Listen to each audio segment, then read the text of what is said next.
ClassACT is an activist organization. We want you to help us. If you could, each of you, tell us things that we as individuals can do to try to encourage things to go in positive ways, or that our ClassACT HR 73 maybe combined with other class acts could do something that would move things in the positive direction. So Nina, I'd like to start with you.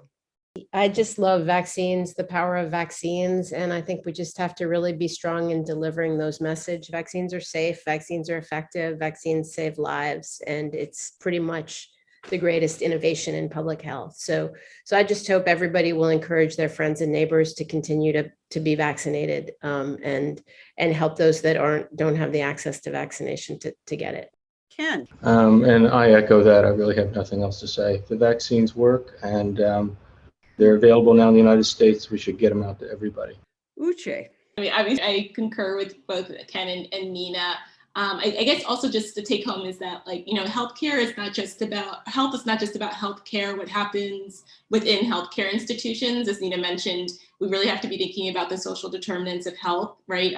Opportunities for employment, housing, affordable, safe and affordable housing, you know, access to good healthcare, access to healthy food. There are all of these other factors that influence the health of communities that we should also be concerned about, especially you know, when a pandemic happens, and just sort of making sure that we're all aware of that.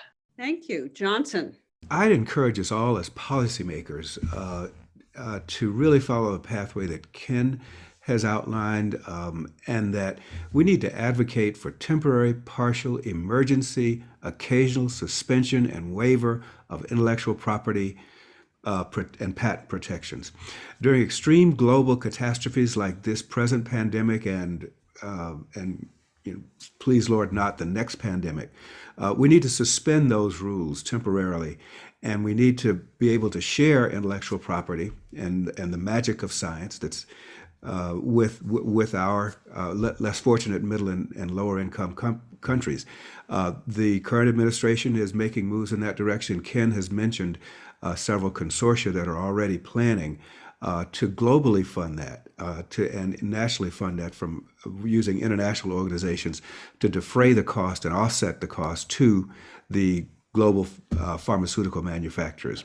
And as policymakers and leaders in our own sciences and communities, that's what we can advocate for. Thank you. And Debbie.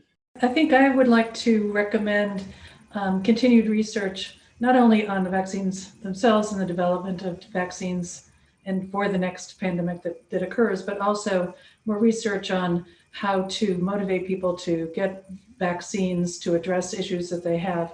We realize that there are many communities and cultural differences and other perspectives in communities, and so something that works in one won't work in the other, but there are some things that may work across the board or in specialized communities. We want to make sure that we can find those things that really do work, measure that they can really work, using science, using research studies, and then make sure that we can implement those more widely in other communities where they might be efficacious and effective as well, and make sure we can get that information rapidly so that when we do see success, we can replicate it elsewhere.